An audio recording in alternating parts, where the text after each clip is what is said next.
Salut à tous et bienvenue pour ce 11e numéro d'Inside Catch Attack sur Jody Catch, dans lequel on découvre ou on redécouvre ensemble l'époque qui m'a fait tomber amoureux, comme beaucoup d'entre vous, de notre belle passion. Souvenez-vous, la semaine dernière, Raw avait eu un 15 sur 20, pendant que l'ECW réalisait sa meilleure performance de l'année avec un 7 sur 10, et que SmackDown progressait en obtenant la note de 13, pour une moyenne globale de 14 sur 20. Cette semaine, le show rouge va nous offrir une édition exceptionnelle, avec Triple H en tant que General Manager pour un soir, Ric Flair qui met sa carrière en jeu dans un street fight d'anthologie contre Vince McMahon, un Chris Jericho contre le Big Show pour le titre intercontinental, mais surtout John Cena et Randy Orton qui vont devoir affronter tout le roster de Raw dans le main event. Du côté de SmackDown, vous allez entre autres voir un Edge qui va passer au niveau supérieur dans sa rivalité avec l'Undertaker. Un Batista avec l'œil du tigre qui veut envoyer un message fort à son rival Umaga en vue de WrestleMania. Et même les géniaux Jesse et Festus qui vont avoir une opportunité pour le titre par équipe. Quant à l'ECW, on y a droit à la présence exceptionnelle de Kane et aux habitués du show tels que CM Punk et Kofi Kingston. Et la victime Colin Delaney se retrouve face à un défi énorme puisqu'il doit battre le champion ECW Chavo Guerrero pour y obtenir un contrat. A la fin de chaque show, vous retrouverez ma note et en fin d'émission, on aura mon power ranking et la note de la semaine. Vous êtes bien sur Jody Catch, Inside Catch Attack numéro 11, c'est parti!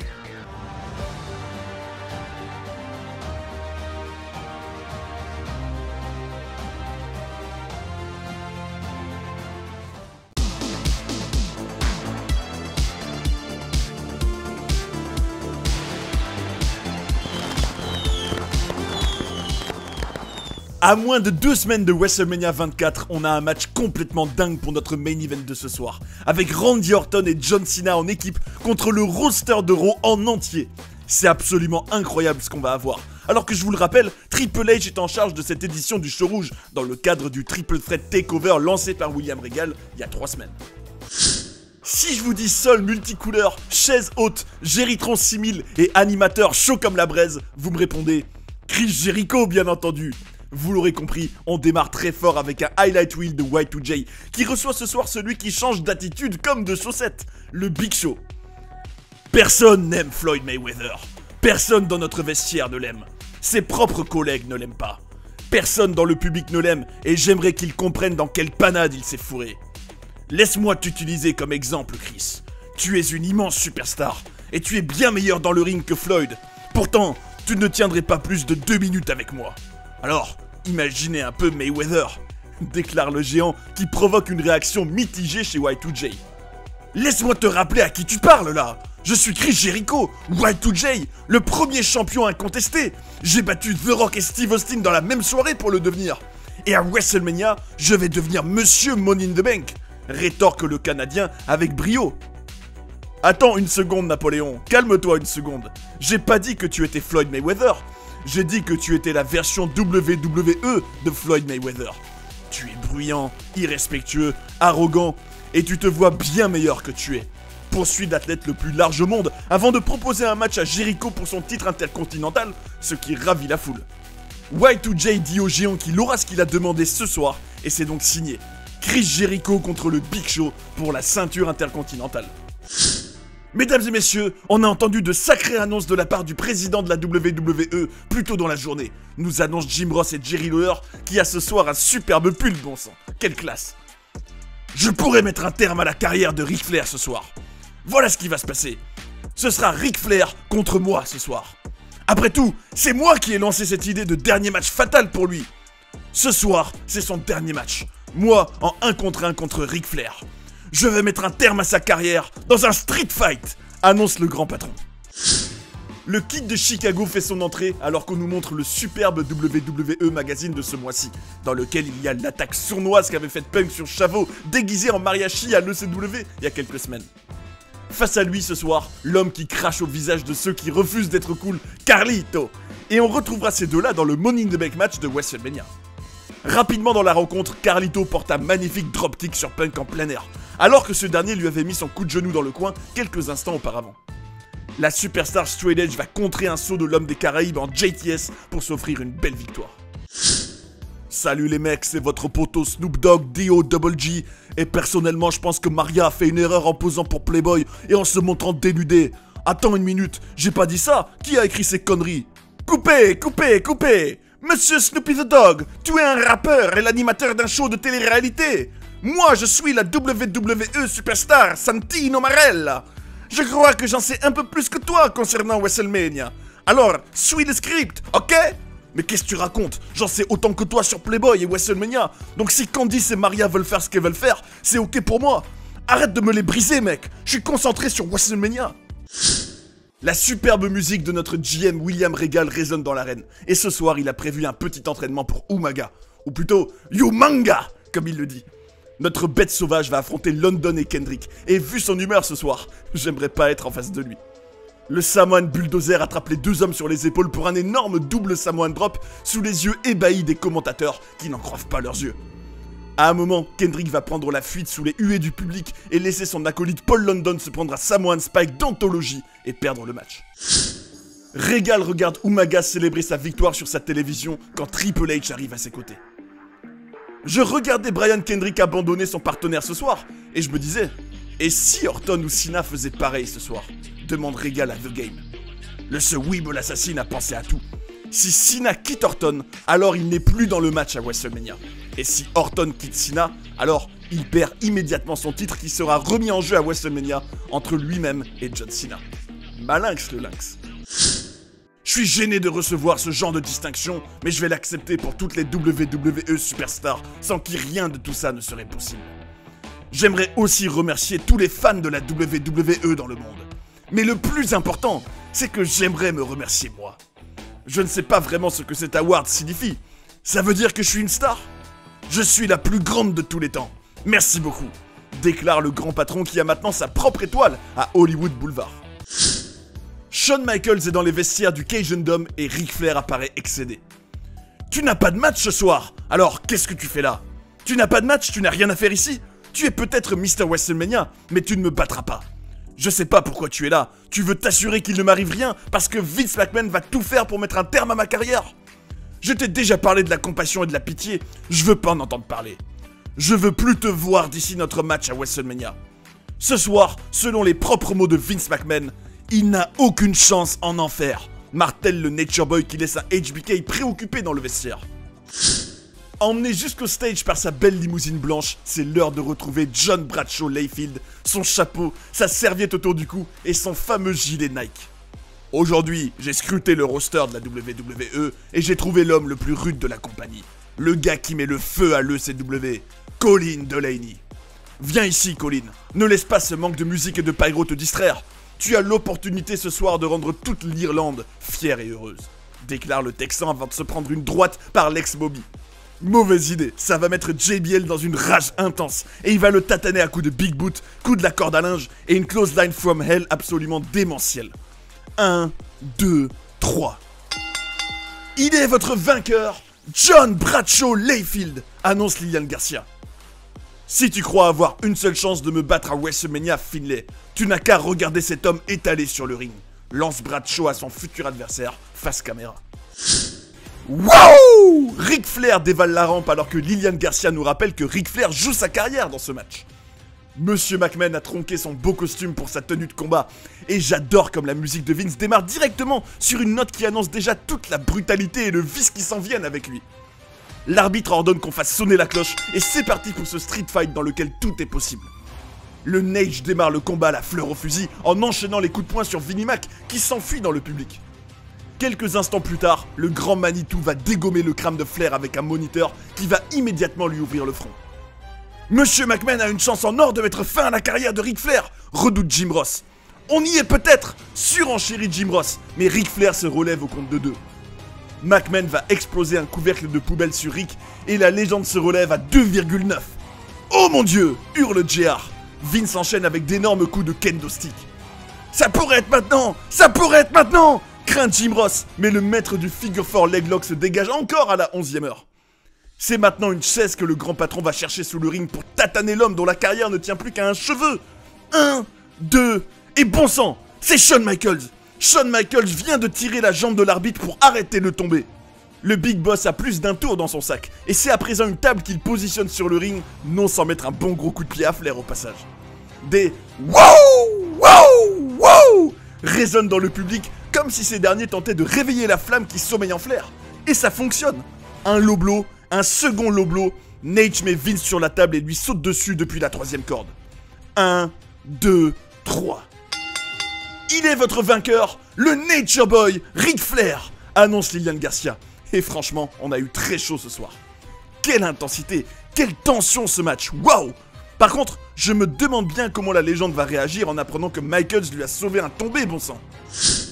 Un peu de douceur, on en a bien besoin après toute cette brutalité. Voici venir Candice Michelle et la belle Maria qui vont faire équipe contre Victoria et Jillian Hall. L'incroyable Santino Marella arrive pour se placer tranquillement à la table des commentateurs, ce qui forcément agace Maria. Je vais pousser un peu mon siège, je te fais pas du tout confiance, lance directement l'Italien à Jerry Lawler qui, on s'en souvient, lui avait mis une droite monumentale il y a quelques semaines. Le match propose quelques beaux enchaînements et c'est Candice Michelle qui parviendra à faire gagner son équipe. Elles ont triché! Elles ont triché! Elles ne connaissent que ça! Elles ne peuvent pas gagner sans tricher! Hurle Santino excédé avant de jeter du Coca Zéro au visage du King et de lui voler son délicieux sandwich Subway. Quel personnage, bon sang! Quelle roublardise ce type quand même! C'est avec sa ceinture de champion intercontinental fraîchement gagnée autour de ses hanches que Chris Jericho se présente jusqu'au ring. Son adversaire, le Big Show, arrive à son tour et on imagine qu'il est déterminé à envoyer un nouveau signal fort à Floyd Mayweather. Le géant va monter sur la 2e corde pour un gigantesque splash, mais l'agilité de Y2J lui permet de le contrer et d'enchaîner avec un Lion Salt. Le Canadien tente un tombé, mais le géant le propulse carrément en dehors du ring en le repoussant. Ni une ni deux, Y2J récupère sa ceinture et va frapper le Big Show avec. Disqualification immédiate pour le champion, qui encaisse par-dessus le marché une énorme droite absolument impressionnante au passage. L'athlète le plus large au monde ne se contente pas de ça et ajoute un bon gros chokeslam à la dure soirée de Chris. Regardez comme Y2J a l'air complètement ailleurs en quittant le ring avec un médecin pour l'aider. Salut, je suis Kim Kardashian et je suis très excité à l'idée d'être votre hôte pour WrestleMania. Et je vais me faire un devoir de faire en sorte que tout le monde passe un bon moment, déclare Kim Kardashian. Et regardez qui voilà, Big Lucy, Big Dick Johnson. La star de télé-réalité calme immédiatement les ardeurs de la grosse lousasse qui repart la queue entre les jambes. Il n'est pas invité, mais vous oui, on se voit à WrestleMania, conclut Kim K. Regardez ce superbe visuel pour le match au sommet entre 3 des plus grandes stars d'Euro à WrestleMania. Quelle affiche quand même. Les deux partenaires du soir, John Cena et Randy Orton, se retrouvent dans le vestiaire et Cena veut se la jouer franco. Y a pas grand chose à dire. On se pointe là-bas, on tatane tout le monde jusqu'à ce qu'il ne reste plus personne. Attends, Triple H veut qu'on se blesse ce soir, ça semble évident. Je te suggère qu'on le prenne à son propre jeu. On refuse le match, on perd. On s'en fout de ce match, c'est WrestleMania qui compte. T'as toujours un plan toi, hein? Si tu veux perdre volontairement, ok, vas-y. John, il semble évident qu'en tant que champion de la WWE, je ne peux pas faire ça. C'est toi qui dois t'en occuper et faire ce que je dis. Je crois que le jour où je vais écouter celui qui m'a tordu le pectoral, frappé mon père dans la tête et volé mon titre, on pourra dire que j'ai définitivement perdu la tête. Tu peux rester ici et comploter ou aller sur le ring et te battre comme un homme. The Game les rejoint et les informe qu'il faudra battre un par un chaque membre du roster pour gagner, et conclut ironiquement en leur disant qu'il sera pour eux. Avant de passer à un main event épique où John Cena et Randy Orton vont affronter tout le roster, j'aimerais prendre un court instant pour vous demander de partager cette vidéo autour de vous. Notamment aux personnes que vous connaissez qui ont vécu la grande époque Catch Attack, pour qu'on soit de plus en plus nombreux à vivre cette belle épopée tous ensemble. C'est vraiment un projet qui compte beaucoup pour moi depuis le tout début de la chaîne, et je serai reconnaissant pour chacun d'entre vous qui fera découvrir l'aventure à de nouvelles personnes. Le match suivant est un match handicap à élimination à 17 contre 2, annonce Lilian Garcia avant d'introduire notre champion de la WWE qui arrive avec toujours cette prestance et cette allure si unique qui font sa grandeur. John Cena arrive à son tour, et qu'est-ce que ça me tue de voir Orton au bout du rouleau au centre du ring en le regardant rebondir dans les cordes et faire le show. Ces deux-là ont vraiment une alchimie aussi rare et unique. Umaga, Hardcore Holly, Cody Rhodes, Val Venis, Brian Kendrick, Santino Marella, Lance Cage, Trevor Murdoch, Carlito, Snitsky, Jim Duggan, David Hart Smith, Super Crazy, Paul Burchill, Snitsky, Charlie Haas, JBL, dévalent la rampe tous ensemble sur la superbe musique officielle d'Euro, To Be Loved de Papa Roach. Le fracassé Snitsky démarre le match contre The Champ, avant que Santino ne fasse un tag de force, ce qui va lui coûter son passeport pour l'élimination. 16-2 désormais. Murdoch entre en scène et enchaîne les droites sur le leader de la C-Nation avant d'abandonner sur un STFU. 15-2. Cena esquive un coup de la corde à linge de Lenscade, qu'Orton transforme en un splendide RKO, provoquant l'élimination de ce dernier. 14-2. La bête sauvage Umaga envoie les deux coéquipiers au sol avec une double corde à linge, alors qu'on retrouve JBL et Orton sur le ring après une coupure publicitaire durant laquelle Super Crazy a été éliminé, ce qui nous fait donc un 13-2. Quel début de rencontre complètement fou, bon sang! Cena et Orton parviennent pour le moment à collaborer à merveille, mais vont-ils réussir à créer l'exploit? Cody Rhodes, Paul Burchill, Val Venis, Carlito et Hardcore Holly vont se faire des tags tour à tour pour dominer Orton chacun à leur tour. Mais c'est Robbie McAllister qui va stopper la dynamique du roster de Raw en se faisant éliminer par Cena suite à son leg drop de la 3ème corde. D.H. Smith entre en jeu et Cena lui enchaîne son 5 Knuckle Shuffle puis son FU pour l'éliminer. Il tag Orton, RKO direct sur Burchill, éliminé. RKO sur Val Venis, éliminé. Cody Rhodes entre, Orton qui est épuisé contre sa corde à linge. Cena réceptionne son splash et lance le fils de Dusty Rhodes sur Orton qui le réceptionne en RKO puis l'élimine. Je compte même plus, ça va trop vite. Bon sang, c'est incroyable ce à quoi on vient d'assister, j'ai pas les mots.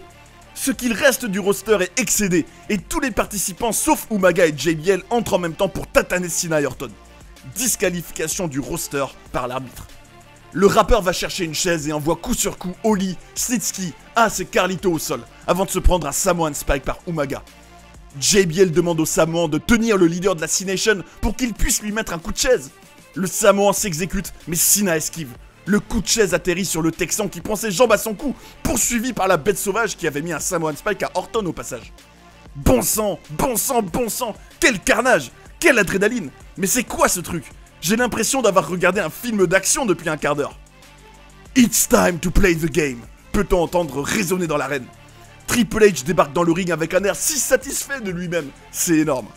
Il place un pedigree à Orton puis à Cena, tout en mâchant tranquillement son chewing-gum pour montrer à quel point il est en maîtrise.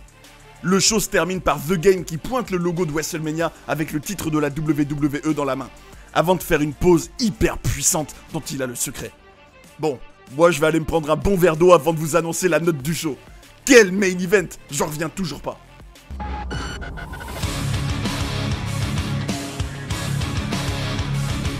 Quelle édition de Raw par la foudre de Zeus! Que ce soit le highlight reel et le match entre Jericho et le Big Show, l'excellent affrontement entre Ric Flair et Vince McMahon, les démolitions de JBL et Umaga sur Colin Delaney et le duo London Kendrick, les moments drôles avec Santino et bien évidemment le main event complètement dingue qu'on a vécu. Le show m'a diverti et tenu en haleine du début à la fin, de A à Z. Je donne la note de 19 sur 20 à ce Monday Night Raw, ce qui est la meilleure note depuis le début de notre épopée. Et pour moi, c'est amplement mérité. Et avec 3,9 millions de téléspectateurs, on est dans la continuité de la semaine dernière, niveau audience. Pour ceux qui veulent tout de suite aller voir le SmackDown de la semaine, vous avez juste à consulter le sommaire de la vidéo. Mais je vous invite vraiment à essayer l'ECW. Même si je comprends que vous ayez envie de tout de suite passer à SmackDown, le show du mardi soir vaut le coup d'œil, avec la présence du grand Kane, l'ex-momie Delaney qui va tenter de décrocher un contrat, CM Punk et Kofi Kingston qu'on va suivre dans leur parcours et leur progression. Il y a toujours des choses à dire sur ce show, et en regardant l'ECW, votre immersion dans l'époque Catch Attack sera totale.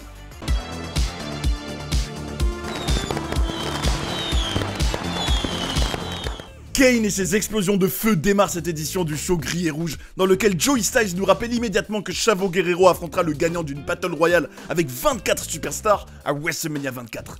Et le Big Red Monster en fera partie. Voici venir Elijah Burke avec sa serviette, et les semaines ont beau passer, j'arrive pas vraiment à connecter avec lui. Je sais pas si c'est aussi le cas pour Kane, mais une chose est sûre, il va vraiment le tataner avec notamment un énorme chokeslam. J'ai vraiment beaucoup de mal avec Kane qui sourit et harangue la foule. Pour moi, ce type doit être méchant et cinglé. Armando Estrada serre la main à Mark Henry et c'est officiel. Il fera partie de la bataille royale à WrestleMania. Pouvez-vous seulement imaginer les monstres qui seront dans ce match? Big Daddy V, The Great Khali, Kane, Mark Henry, ça va être un carnage nom d'un chien. Chavito arrive et est un peu chafouin quand Estrada lui dit à quel point ce sera épique. Colin Delaney, le roi du timing, arrive à ce moment-là pour réclamer un contrat à Estrada. Malheureusement pour lui, il faudra battre le champion de l'ECW pour le décrocher.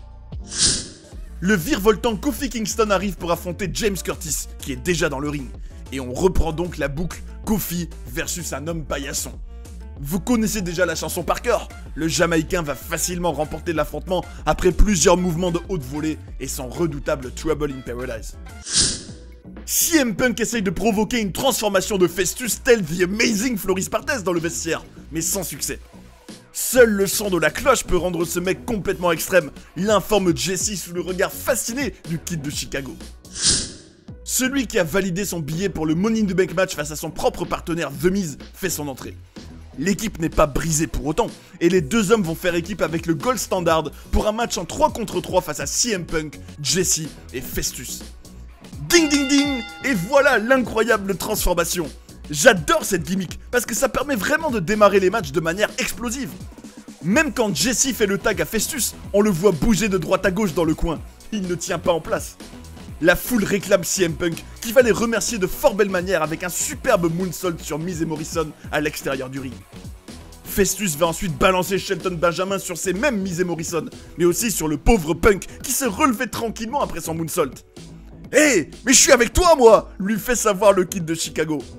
Pour se faire pardonner, Festus portera son finisher au Miz pour remporter la victoire, avant de se transformer à nouveau sous le regard vraiment ébahi de Punk qui a du mal à en croire ses yeux. Quelle performance de Festus quand même, et quelle gimmick fascinante. Au début je trouvais ça un peu goofy et lourd, mais j'ai largement changé d'avis depuis, c'est génial. Ça faisait longtemps, et ça me rendrait presque nostalgique. On retrouve Taz avec Delaney dans le ring. Je vais peut-être me faire zigouiller dans le ring, mais si c'est le prix à payer pour avoir un contrat à la WWE, alors ça en vaut totalement le coup, lance l'ex-momie sous quelques applaudissements du public. Chavito Guerrero arrive à son tour, et le début de rencontre est comme on pouvait s'y attendre totalement à son avantage. J'espère qu'un événement surprenant viendra relever le niveau, parce qu'une telle affiche en main event quand on connaît les forces en présence qui peuvent apparaître dans le show, c'est un peu limite. Chavo se lance pour son frog splash, mais Colin parvient à le contrer in extremis. Ce sera insuffisant pour remporter la victoire, puisque c'est le Mexicain qui va l'emporter. C'est tout? Apparemment oui, on a une célébration du champion de l'ECW pour mettre un terme à cette édition, quand même pauvrette.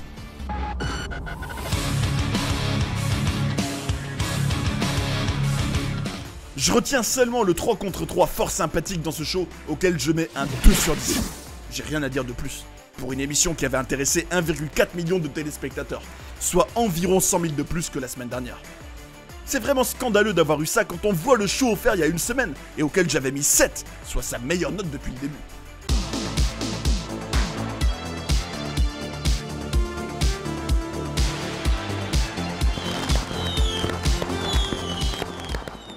On commence ce show par un match qui me surprend totalement. Batista contre Umaga.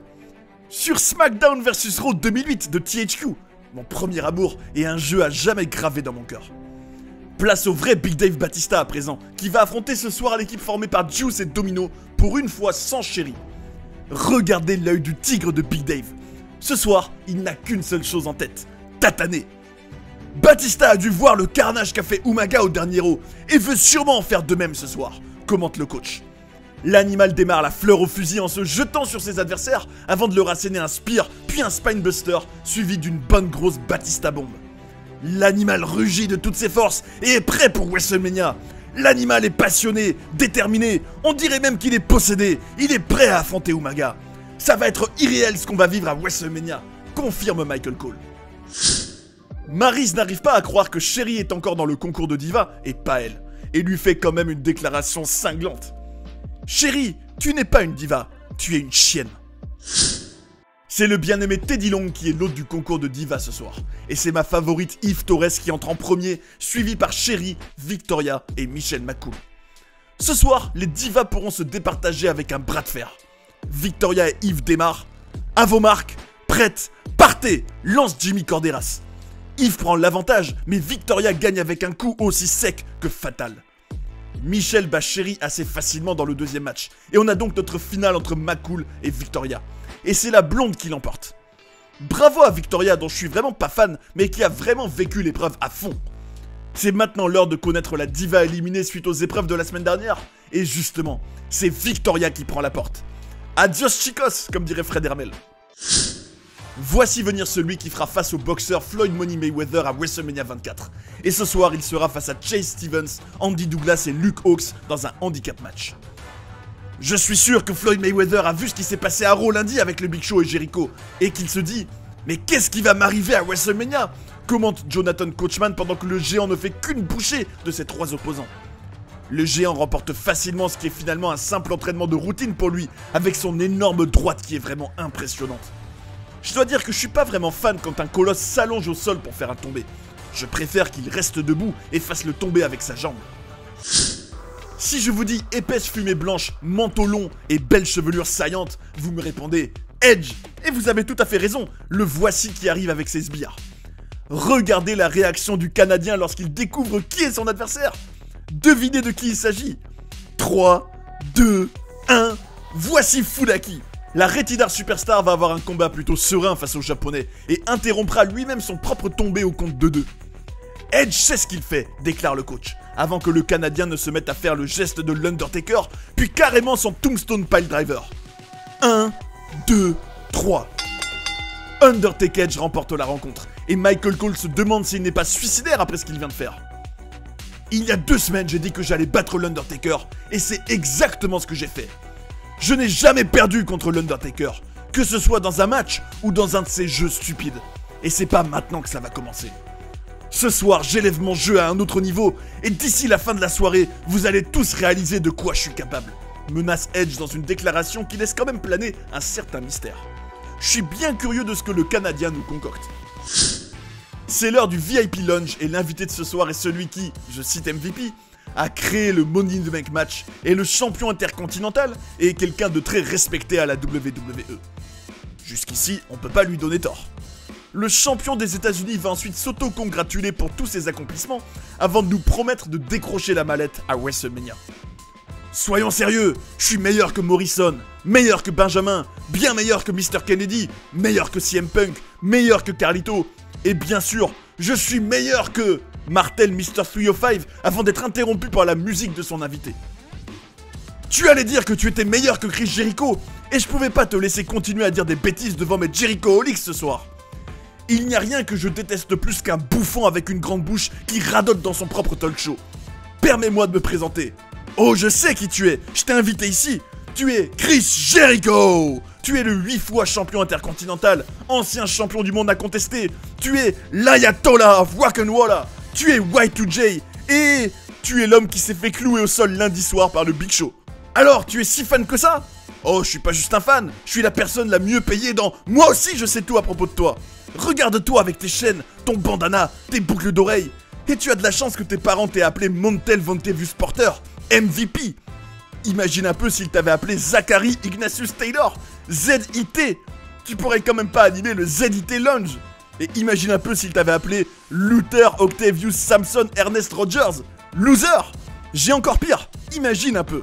Jeremiah, Antonio, Cleavon, Kelsey, Albert, Smith, Schwartz, soit Jackass, rétorque Y2J dans une diatribe drôle et décalée qui met à bout MVP. Le champion des États-Unis monte sur l'échelle et attrape la mallette en disant au Canadien que c'est ce qu'il va faire à WrestleMania et montrer au passage qu'il est meilleur que lui. Oh, c'est très impressionnant, Montel. Laisse-moi te montrer ce que moi je vais faire, rétorque Jericho qui pousse l'échelle et MVP avec avant de récupérer la mallette. Est-ce que c'est ce qu'on verra à WrestleMania? Demande Michael Cole. Ce sera pas facile, complète le coach. Voici un match qu'on a déjà eu il y a quelques semaines. Le Big Red Monster contre le motard Chuck Palumbo, que j'aurais d'ailleurs aimé voir dans le Money in the Bank match au lieu de la bataille ECW. Les deux hommes nous proposent un match physique et brutal, et alors qu'ils se percutent violemment et restent au sol, on entend la musique d'un autre colosse. Il est grand, il est indien, et il tranche surtout Kane en deux avant de placer sa calibombe aux 2 combattants. Mark Henry s'invite à la fête et vient porter son World's Strongest Slam au géant, puis au motard, puis au Big Red Monster, avant d'hurler comme un chien enragé. C'est bien de donner de l'exposition et de l'importance à la bataille royale de l'ECW. Et personnellement, si ça pouvait être Henry, Kali, Palumbo ou Big Daddy V qui l'emporte, je serais heureux tel un Bofi m'apportant fièrement un scooter des mers dans GTA Online alors que j'étais perdu au milieu de l'océan. Dédicace à toi, Bofi. Et n'oublie jamais, Bofi is Bofi, même dans Inside Catch Attack. Le match qui arrive est pour les titres de champion par équipe, annonce Justin Roberts, et c'est quand même une superbe opportunité pour Jesse et Festus qui sont dans une dynamique hyper favorable depuis un bon moment maintenant. John Morrison puis le Miz arrivent et ils n'ont même pas anticipé la transformation du fermier qui démonte Morrison puis le Miz avec une droite d'anthologie. C'est fou comme Festus est puissant et brutal. Je l'avais sous-estimé vraiment à ses débuts et j'avais tort. Quelle efficacité de sa part. Jesse le complète parfaitement avec ses mouvements aériens, mais ce soir ce sera pas suffisant pour remporter les ceintures. Jomo parvient à expulser Festus du ring et Mizu assène son reality check à Jesse pour la victoire. C'est l'heure de notre main event et on retrouve le champion ECW escorté en direction du ring par Edge, Hawkins et Ryder. Au programme pour le Mexicain ce soir, l'Undertaker, rien que ça. Le Canadien et ses sbires sont assis comme des écoliers devant la table des commentateurs et ne peuvent que regarder Chavito se faire malmener par le Deadman dès le début de la rencontre. Souvenez-vous ce qu'a dit Edge plus tôt dans le show, il va élever son niveau ce soir, nous rappelle Michael Cole. Les seuls moments de répit pour Chavo seront quand ses acolytes réussiront à distraire le Phenom pour qu'il puisse lui mettre quelques enchaînements de coups et même une soumission au bras. L'homme aux 15 victoires à WrestleMania reprend assez vite le contrôle à coups de big boot et autres coups de poing parfaitement placés, avant de finir le Mexicain avec un chokeslam puis son Hell's Gate après avoir balancé Ryder sur Edge et Hawkins. Le champion de l'ECW abandonne illico presto et subit le même symptôme que toutes les autres victimes de cette prise mystique. Il a la bouche ensanglantée. Après la rencontre, le Taker part pour un double chokeslam sur les sbires, mais Edge parvient à lui porter un bon gros spear. La Retidar Superstar et ses sosies tatanent le Phenom à coups de chaise. On dirait une meute de loups, commente Michael Cole. Edge devient cinglé, comme possédé, et ses coups de chaise sont vraiment monumentaux. Allez Taker, allez, lui déclare-t-il avant de lui démonter le crâne avec la chaise. La Retidar Superstar conclura son œuvre avec un concerto en hurlant « 15-1 Deadman, c'est fini cette année, c'est fini !» Et c'est ainsi que se termine cette édition du Show Bleu.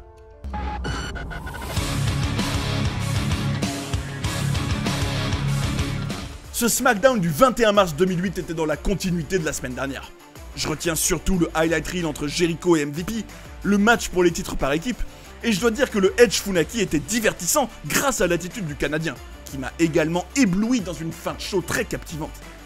Je mets la même note que la dernière édition, à savoir 13 sur 20. Par contre, avec 2,6 millions de téléspectateurs, SmackDown réalise sa pire audience de l'année pour le moment, et perd 200 000 téléspectateurs par rapport à la semaine dernière. C'est décevant, mais ça reflète bien le manque de consistance et de storyline intéressante depuis janvier. En numéro 3, je place Chris Jericho, qui a fait une très grosse semaine avec 2 superbes highlight reels et un match contre le Big Show. Y2J a vraiment retrouvé de sa superbe depuis qu'il est champion, et a montré son incroyable côté showman tout au long de cette semaine. C'est Randy Orton que je décide de placer sur la 2e marche, tant il m'a impressionné à Raw. Que ce soit son segment en backstage avec Cena, on a pu voir toute sa fourberie, son entrée pendant laquelle le temps s'arrête, et sa performance géniale dans son match avec le rappeur contre le roster de Raw. Avant de vous dévoiler mon numéro 1, je tiens à donner une mention honorable à Vince McMahon, qui a été énorme dans sa promo lors de l'inauguration de son étoile à Hollywood Boulevard, mais aussi pendant tout son match contre Ric Flair. Il est à la première place et a effectivement élevé son jeu d'un niveau cette semaine. La Retidar Superstar, Edge. C'est fou comme il est bon dans tous les registres. Moqueur contre Funaki, il a su se montrer plus que déterminé contre l'Undertaker. On aurait dit qu'il était possédé. Et on relèvera que c'est donc Finlay, Shawn Michaels et Ric Flair qui quittent le Power Ranking cette semaine.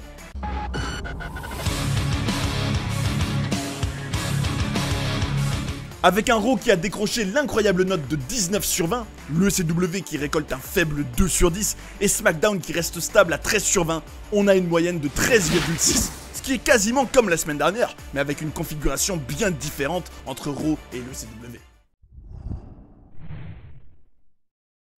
C'est ainsi que se termine notre 11e numéro d'Inside Catch Attack, et le prochain va valoir le coup d'œil, étant donné qu'il s'agit du dernier avant WrestleMania 24.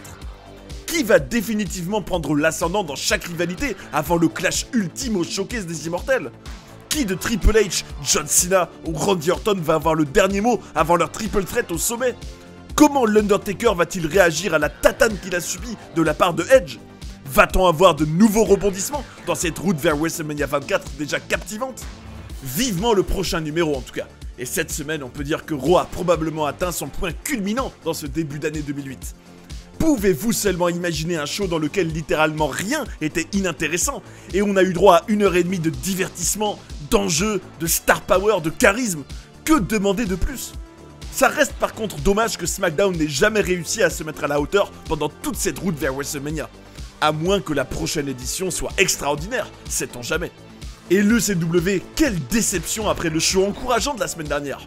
Mais malgré tout, on y a une perspective, avec cette Battle Royale dont le vainqueur affrontera Chavo, et avoir un nouveau champion surpuissant et monstrueux, tel que Mark Henry ou le Great Khali, qui porterait le show après le Grand Stage of Them All, est largement envisageable, et pourrait apporter un vent de fraîcheur bienvenu à l'ECW. En tout cas, vous le savez, je veux avant tout partager cette belle aventure avec vous tous, alors laissez-moi vous poser quelques questions. Quel est votre power ranking et quel show a été le meilleur selon vous? Qu'est-ce qui vous passionne le plus? Qu'est-ce que vous aimeriez voir dans les storylines lors du prochain numéro?